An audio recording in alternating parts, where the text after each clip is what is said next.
Mazmur 91. Dalam lindungan Allah. Orang yang duduk dalam lindungan yang maha tinggi dan bermalam dalam naungan yang maha kuasa akan berkata kepada Tuhan, tempat perlindunganku dan kubu pertahananku, Allahku yang kupercayai. Sungguh, dialah yang akan melepaskan engkau dari jerat penangkap burung, dari penyakit sampar yang busuk. Dengan kepaknya ia akan melindungi engkau, di bawah sayapnya engkau akan berlindung. Kesetiaannya ialah perisai dan pagar tembok. Engkau tak usah takut terhadap kedahsyatan malam, terhadap panah yang terbang di waktu siang, terhadap penyakit sampar yang berjalan di dalam gelap, terhadap penyakit menular yang mengamuk di waktu petang.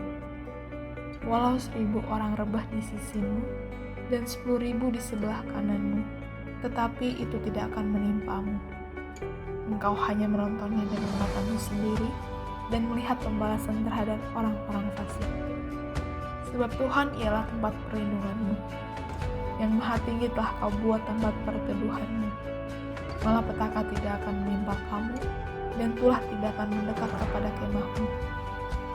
Sebab malaikat-malaikatnya akan diperintahkannya kepadamu untuk menjaga engkau di segala jalanmu. Mereka akan menatang engkau di atas tangannya, supaya kakimu jangan terantuk kepada batu. Singa dan ular tedung akan kau langkahi. Engkau akan menginjak anak singa dan ular naga. Sungguh, hatinya melekat kepadaku, maka aku akan meluputkannya. Aku akan membentenginya, sebab ia mengenal namaku. Bila ia berseru kepadaku, aku akan menjawab. Aku akan menyertai dia dalam kesesakan. Aku akan meluputkannya dan memuliakannya. Dengan panjang umur akan kukenyangkan dia, dan akan kuperlihatkan kepadanya keselamatan daripadaku. Amin.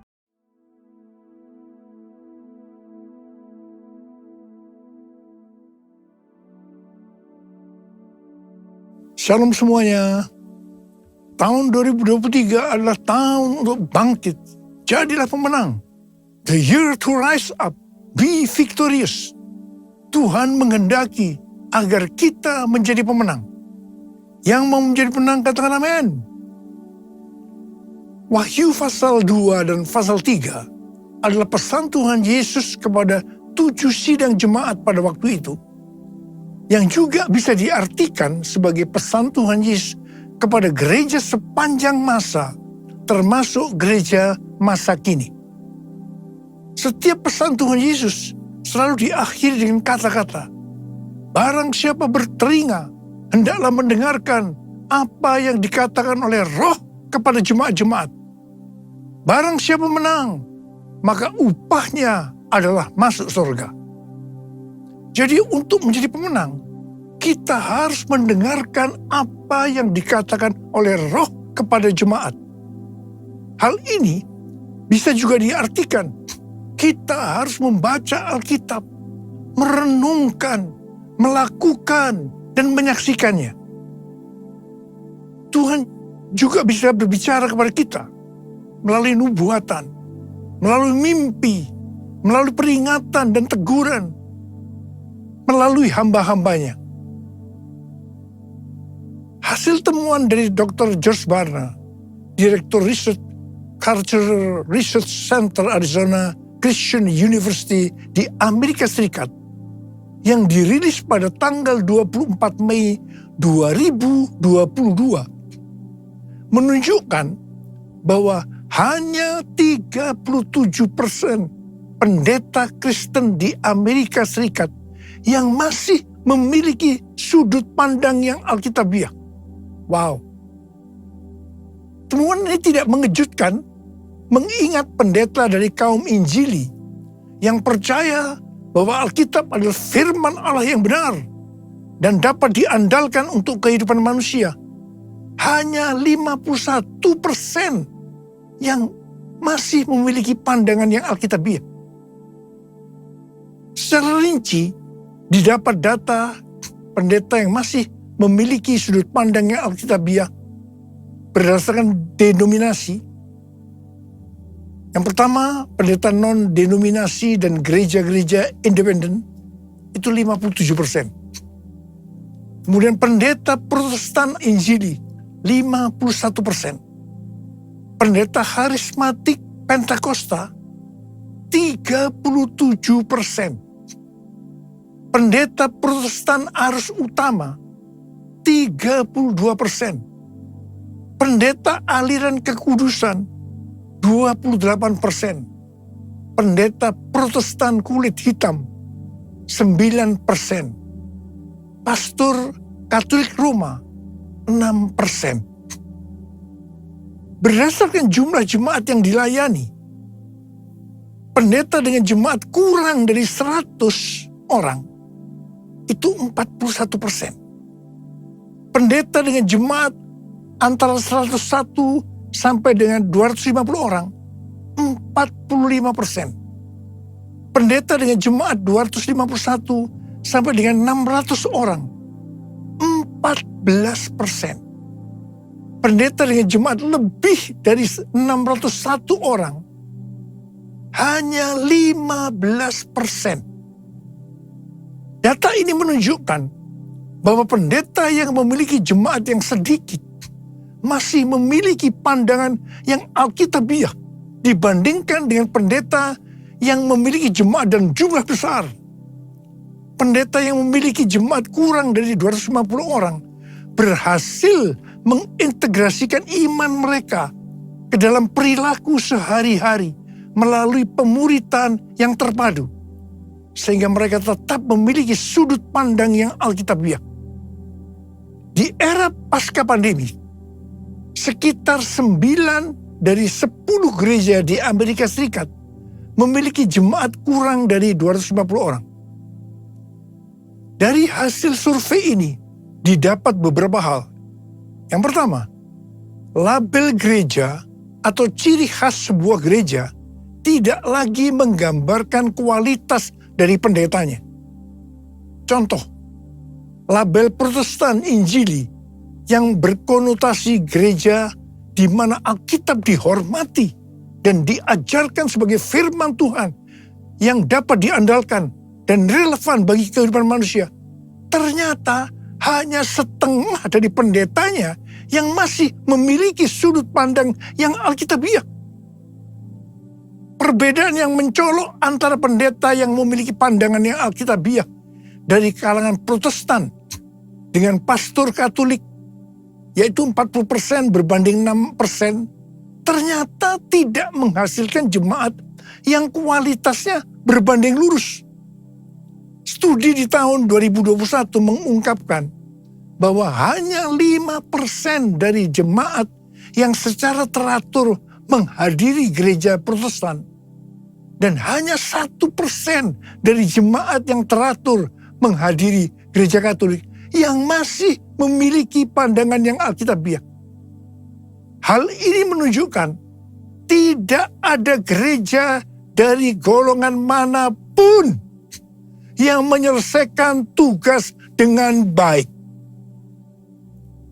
Beberapa pengamat mengatakan bahwa gereja besar menarik jemaat dengan mengkompromikan Injil, mengajarkan apa yang ingin didengar orang, bukan kebenaran sejati yang dinyatakan dalam Alkitab.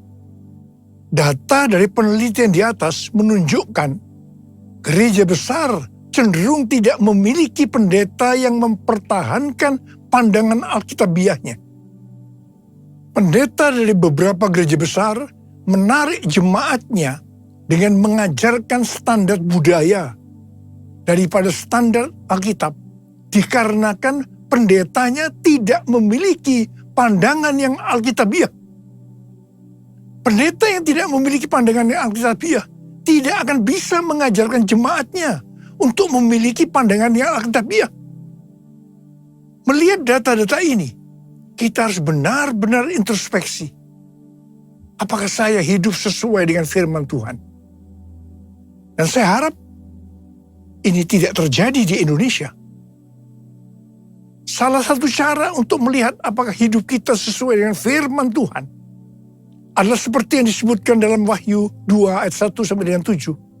Yaitu apakah kita masih tetap memiliki kasih mula-mula.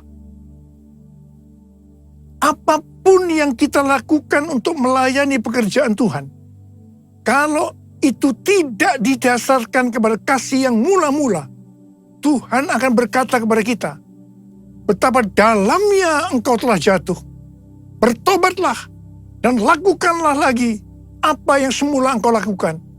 Jika tidak demikian, aku akan datang kepadamu dan aku akan mengambil kaki dianmu dari tempatnya, jikalau engkau tidak bertobat.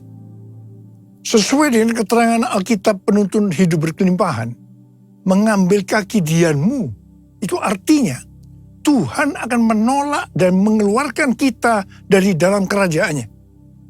Jangan sampai kita mengalami hal yang seperti ini. Saya berdoa supaya setiap kita tetap dalam kondisi kasih mula-mula.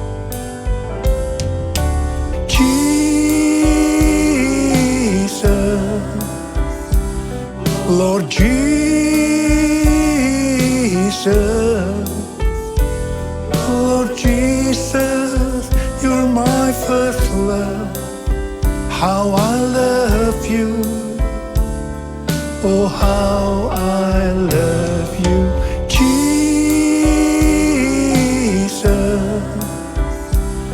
Lord Jesus,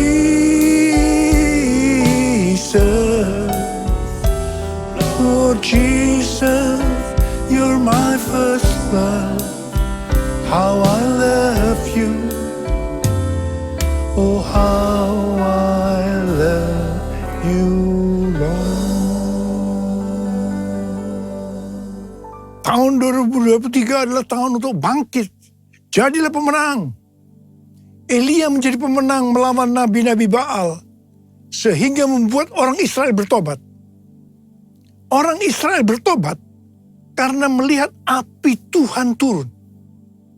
Api Tuhan turun karena doa Elia. Sebelum berdoa, yang dilakukan oleh Elia adalah memperbaiki mezbah Tuhan yang telah diruntuhkan. Artinya, memulihkan ibadah mereka kepada Tuhan. Pertama-tama yang dilakukan Elia adalah membuat mezbah dengan menyusunnya dari 12 batu. 12 batu berbicara tentang unity di antara suku-suku Israel.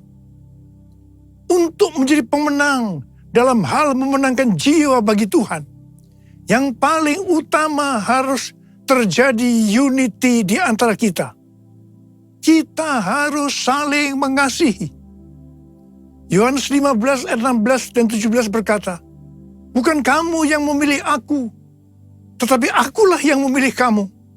Dan aku telah menetapkan kamu, supaya kamu pergi dan menghasilkan buah, dan buahmu itu tetap, supaya apa yang kamu minta kepada Bapa dalam namaku, diberikannya kepadamu. Inilah perintahku kepadamu, kasihilah seorang akan yang lain. Yohanes 13 ayat 34 dan 35 berkata, aku memberikan perintah baru kepada kamu, yaitu supaya kamu saling mengasihi. Sama seperti aku telah mengasihi kamu, demikian pula kamu harus saling mengasihi. Dengan demikian, semua orang akan tahu bahwa kamu adalah murid-muridku, yaitu jikalau kamu saling mengasihi.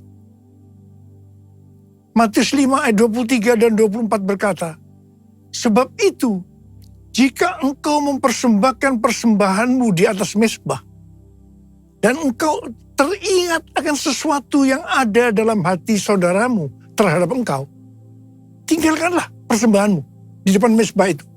Dan pergilah berdamai dahulu dengan saudaramu. Lalu kembali untuk mempersembahkan persembahanmu itu. Supaya persembahan kita berkenan kepada Tuhan, maka kita tidak boleh ada ganjalan dengan orang lain. Kita tidak usah mempermasalahkan siapa yang benar dan siapa yang salah. Tetapi supaya terjadi saling mengasihi dan inisiatif berdamai harus dari kita terlebih dahulu.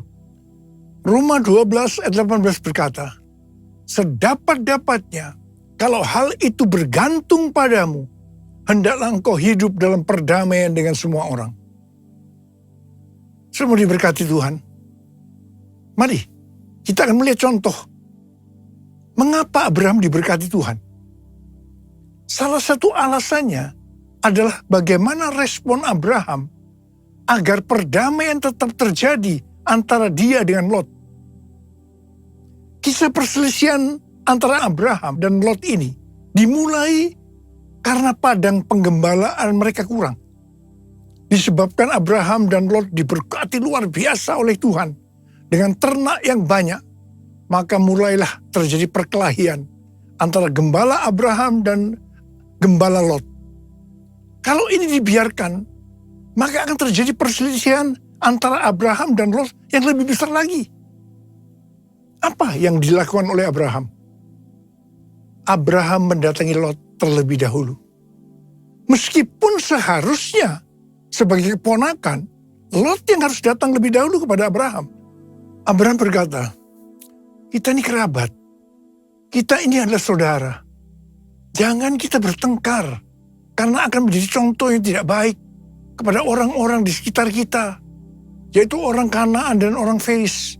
Dan terutama nama Tuhan tidak dipermuliakan. Kemudian Abraham menyuruh Lot untuk terlebih dahulu memilih tempat untuk penggembalanya. Abraham berkata kepada Lot, kamu pilih dulu dah di mana tempat lahan tanah penggembalaanmu. Nanti aku akan ambil sisanya aja. Wow, ini satu pengorbanan yang luar biasa. Dan ternyata Lot tidak sungkan-sungkan. Justru dia memilih daerah yang terbaik, yaitu daerah yang banyak airnya, tetapi sayang, dekat Sodom dan Gomora, di mana orang-orangnya jahat dan berdosa kepada Tuhan. Ini yang tidak diperhitungkan oleh Lot. Kisah ini diakhiri dengan Abraham diberkati Tuhan berlimpah, limpah, limpah. Sedangkan Lot harus pergi dari daerah itu karena Sodom dan Gomora dihancurkan oleh Tuhan. Kita harus bangkit dan menjadi pemenang dalam hal hidup saling mengasihi. Yang mau katakan amin.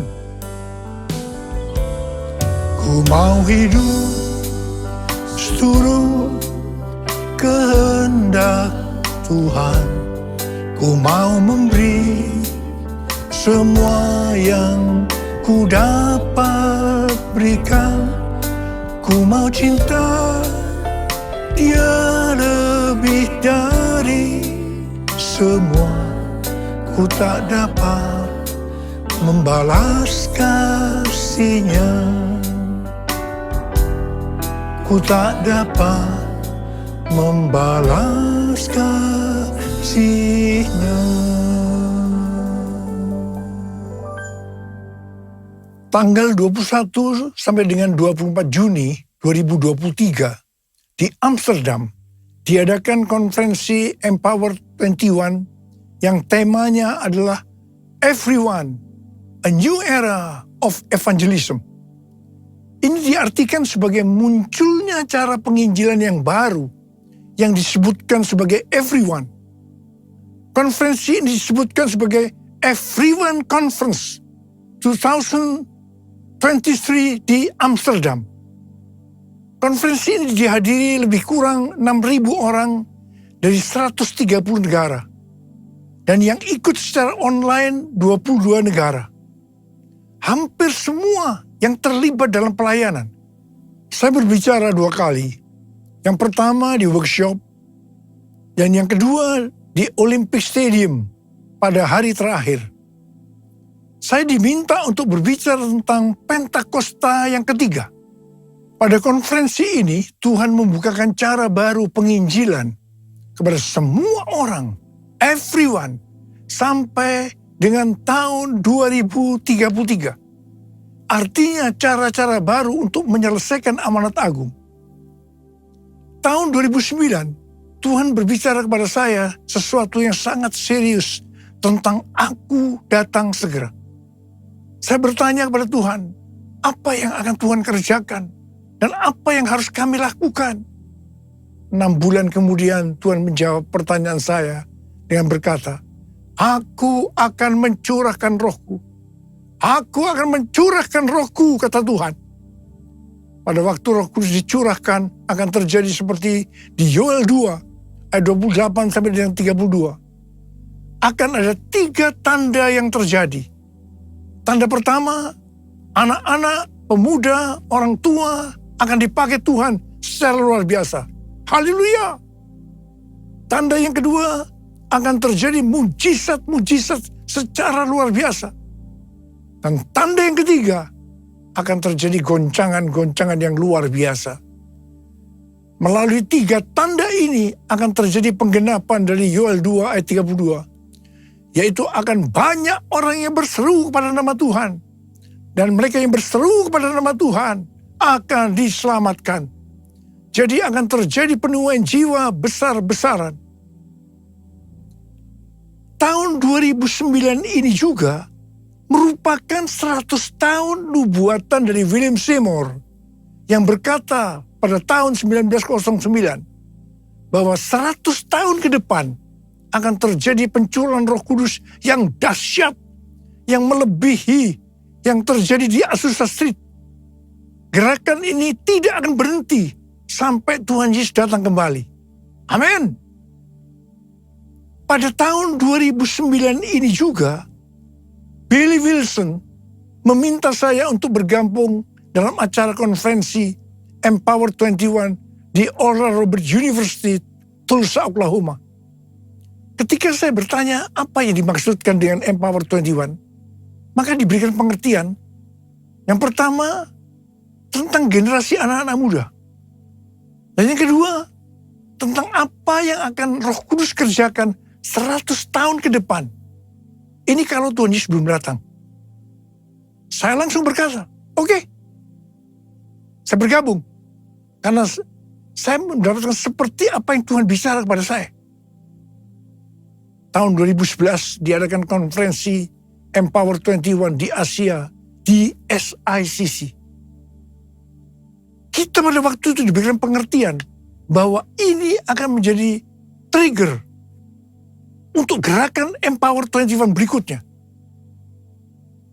Tahun 2013, konferensi Empower 21 Asia yang kedua di SICC. Di sini Tuhan berbicara bahwa yang dimaksudkan dengan pencurahan Roh Kudus yang terjadi hari-hari ini, itu adalah Pentakosta yang ketiga.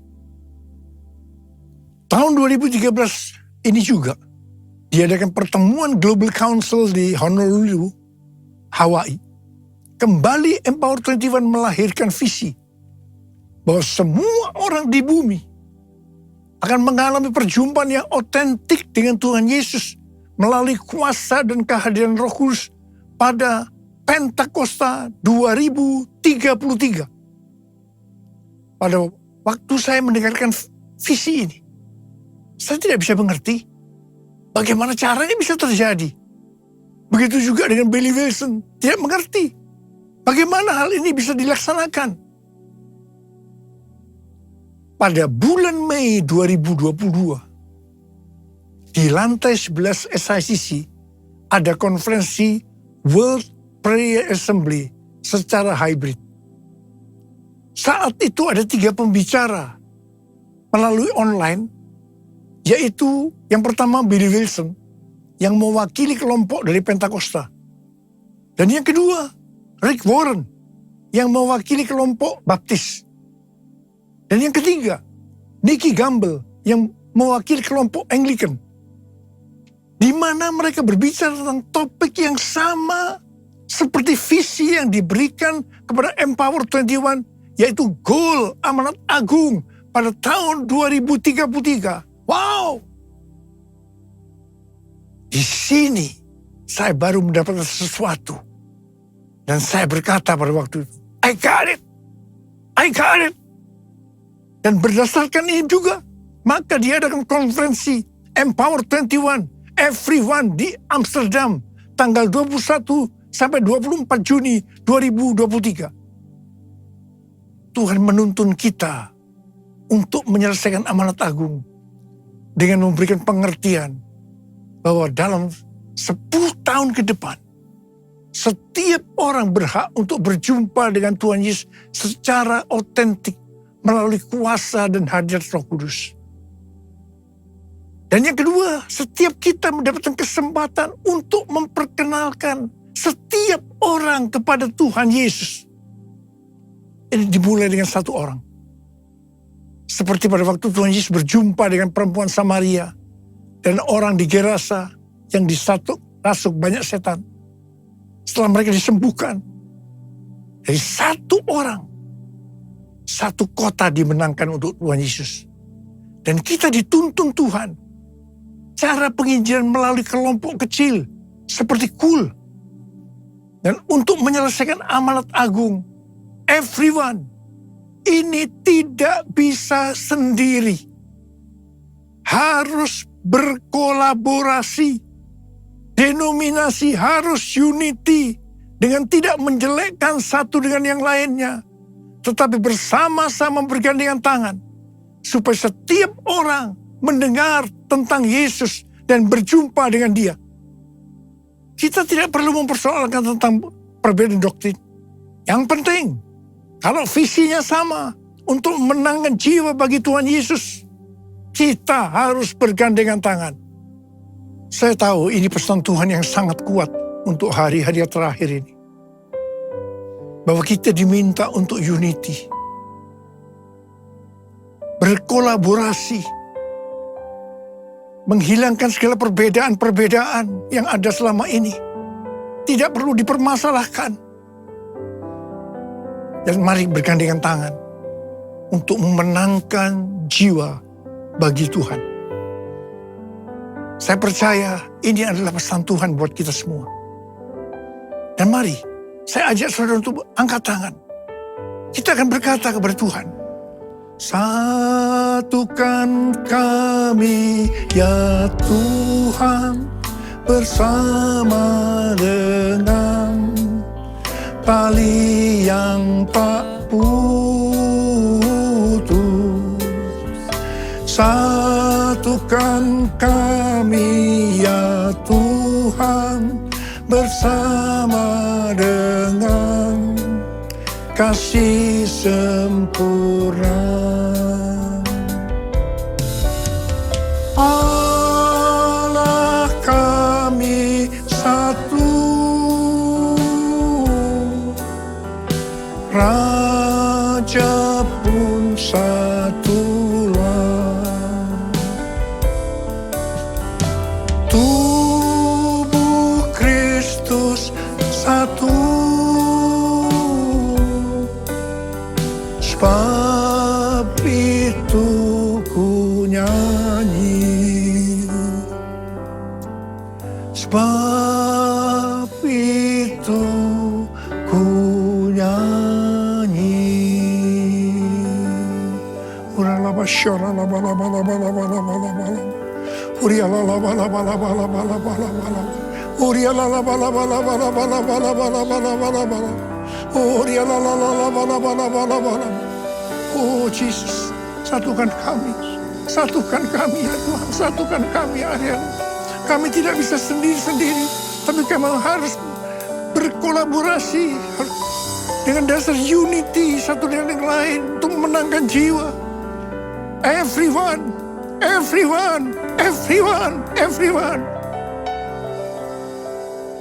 2033. Kami tahu Tuhan, setelah amanat agung selesai, Engkau akan datang kembali. Sebab itu ku nyanyi, sebab itu ku nyanyi.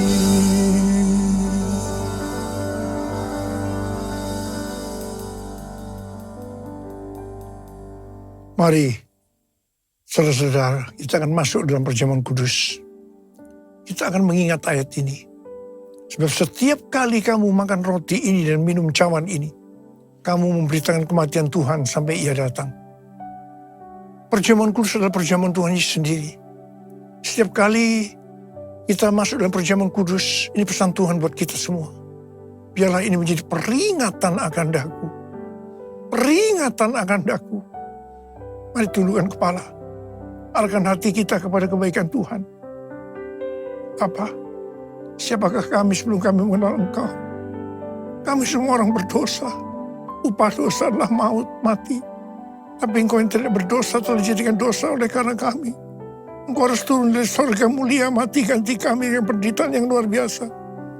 Sungguh kalau kami pikirkan betapa baiknya Engkau Tuhan. Betapa baiknya Engkau ya Aba.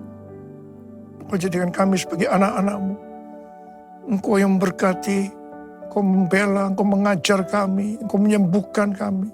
Engkau tegur, Engkau hajar kami kalau salah. Itu Engkau ya Aba. Itu Engkau ya Aba.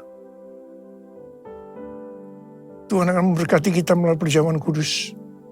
Tapi Tuhan mau kita makan dan minum dengan cara yang benar. Karena itu masing-masing berdoa. Lihat keadaan dirimu masing-masing. Introspeksi. Jangan menyimpan dosa. Akui. Minta ampun. Supaya diberkati Tuhan. Ampuni saya Tuhan. Ampuni Tuhan. Ampuni. Ampuni ya Aba. Ampuni ya Aba. Ampuni ya Aba.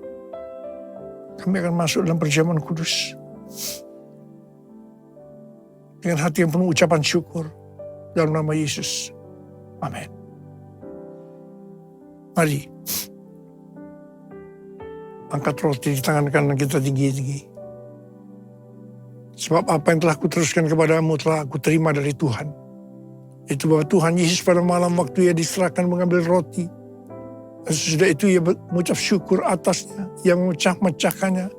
Dan berkata, inilah tubuhku yang diserahkan bagi kamu. Perbuatlah ini menjadi peringatan akan aku. Sudah dikasih Tuhan, bukankah roti yang kita pecah-pecahkan ini adalah persekutuan kita dengan tubuh Kristus. Mari kita makan dalam nama Yesus.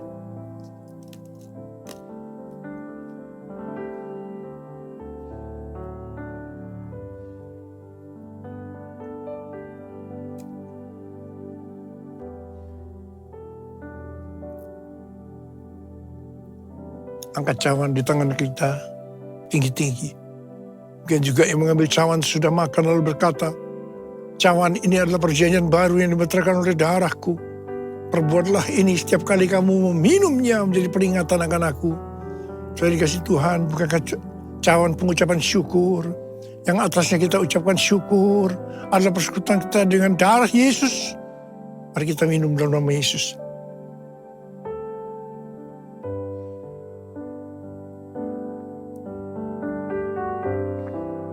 Angkat tangan kita, ucapan syukur dan terima kasih dengan suara.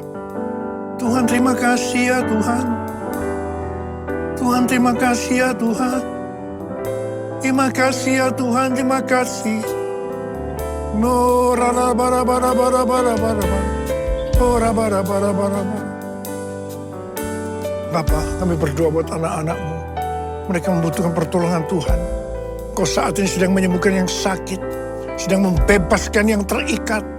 Kau menghibur yang susah. Kau menguatkan yang lemah. Tuhan terima kasih berkebaikan-Mu. Terima kasih, terima kesembuhan. Terima. Tuhan terima kasih. Terima kasih Yesusku. Terima kasih Yesusku.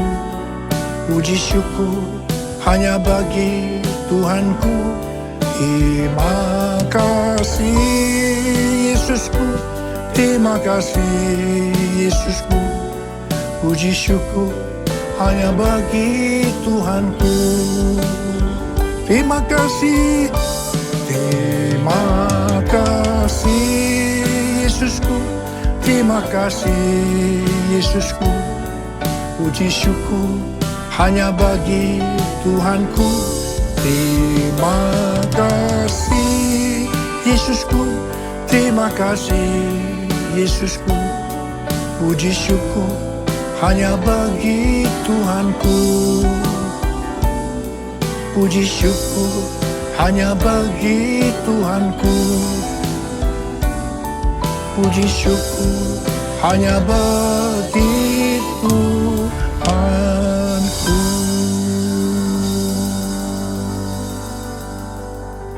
Makasih Abah, makasih.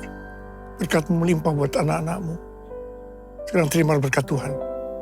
Kasih karunia berlimpah-limpah daripada Allah Bapa dalam anak yang tunggal Yesus Kristus. Persekutuan yang manis dengan Roh Kudus menyertai saudara sekalian mulai hari ini. Sampai Tuhan Yesus datang menjemput kita di awan-awan dan bahkan sampai selama-lamanya. Yang percaya bersama-sama katakan, Amin.